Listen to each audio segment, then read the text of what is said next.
Hello and welcome back to America's Forum here on Newsmax TV. I'm John Bachman. Sticking around with us for another few minutes is Dick Morris, former advisor to President Clinton. Dick, let's talk now and focus on Janet Yellen. She made her grand appearance before Capitol Hill, before Congress yesterday, and the Dow Jones Industrial Market liked it, up over 190 points. But you are really concerned about one thing, and that's interest rates. And this has been a Fed policy to keep these interest rates very low. Talk specifically how this is affecting baby boomers. Well, you can't retire. You save $100,000 over the course of your life. You buy a house, you sell it, and you make a profit of another 100, 200, 250. You retire on 200 or 250 in the bank, and you're expecting to make 6%. You're expecting $1,000 a month from that to supplement your Social Security. Well, you're going to get zero because of zero interest rates. And zero interest rates are doing very little to stimulate economic growth. There is no economic growth. What they are doing is devaluing your life savings. And that, again, is deliberate on the part of Obama to transfer us from an employment society to an entitlement society. All of a sudden, your savings after a lifetime of work don't matter. All that matters is the size of the handout you get from the government on Social Security or other pensions. And the whole goal here, as we discussed in all of those, is to switch people's loyalty from an employment-oriented, I want a job, I want a good job, I want to get promoted, to I want a check, I want a big check, I want an undeserved check. Well, let's take a listen to some of Yellen's testimony on the Hill yesterday. Here she is. Economic activity and employment will expand at a moderate pace this year and next. The unemployment rate will continue to decline. All right, so Dick, we're talking about the unemployment rate, which a number, seems to make less sense every single day. It's the phoniest damn number there is. Right, but you hear Yellen mention unemployment. The Fed has two jobs: to protect the value of the U.S. dollar and also ensure the maximum unemployment or the least amount of unemployed people in America. So she's focusing on unemployment. Is that the right thing to focus on? Well, when the Fed was created in 1913, it had only one job: to protect the currency. In 1947, the Democrats in Congress added unemployment. And when Bernanke took over, and Greenspan, they essentially dropped protect the currency, and now it's solely related to unemployment. And first of all, the unemployment rate itself is ludicrous. When I was in college at Columbia, we had a little humor thing that the student council met and voted not to close the window because the people who were too cold were frozen stiff and couldn't vote sitting in front of the window. The point is that all those people, 10 million people, have dropped out of the labor force, and they're not counted as unemployed. They're not looking for work. But the real thing is that that Yellen and Bernanke and Greenspan before her are destroying the American dollar and destroying our currency.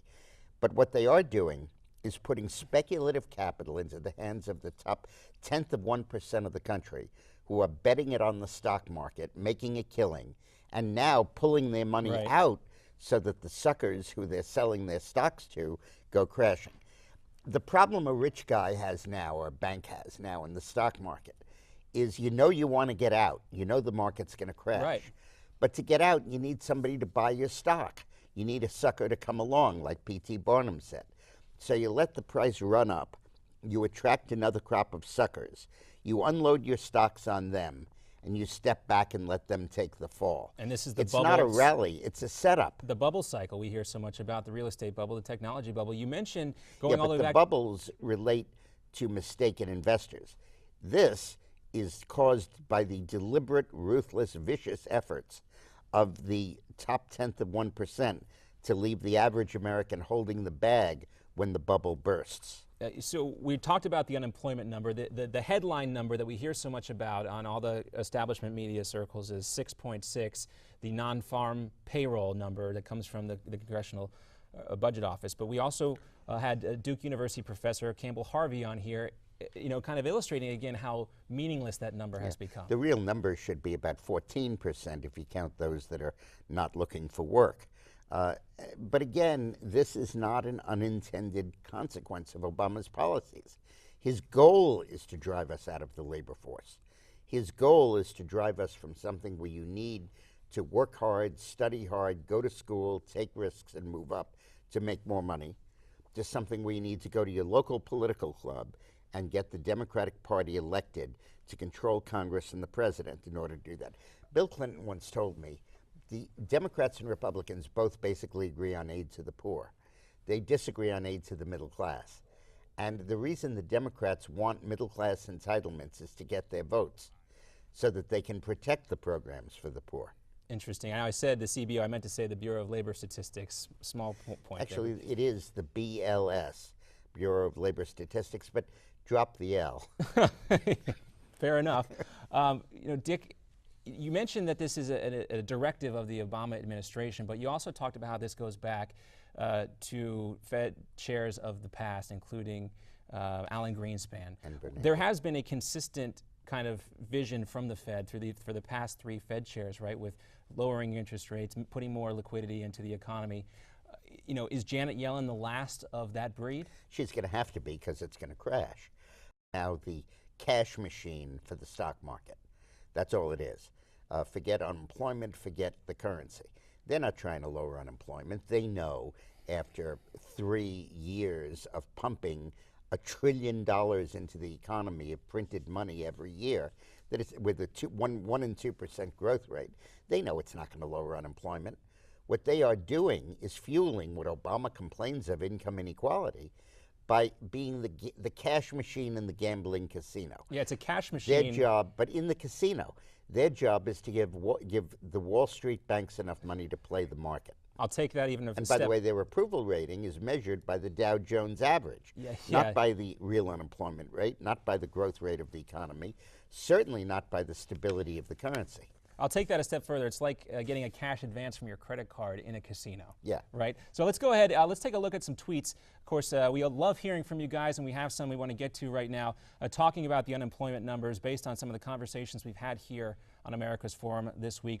Let's go to G. Wenzel, tweeting us at Newsmax Media, telling us, thanks to Obamacare, these unemployment numbers are just not believable. Yes, the real numbers aren't being revealed, trying to manipulate the numbers. This comes from Todd E. Anderson. Todd, thanks so much for writing into us. Let's move on to the next one that we got here. TV unemployment is poorly defined, unemployment is poorly defined and reported is also likely much larger than we know. We heard Dick just talk about that. Next tweet says the number is not real. Include those who are not looking any longer. It's really well over 10%. That coming from ECGC 1004. Thanks so much for tweeting us, Dick.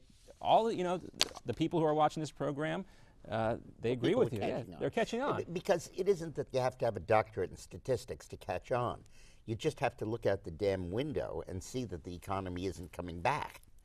Yeah, and so, people are catching on. How long can they keep up the public relations game that they're playing right now?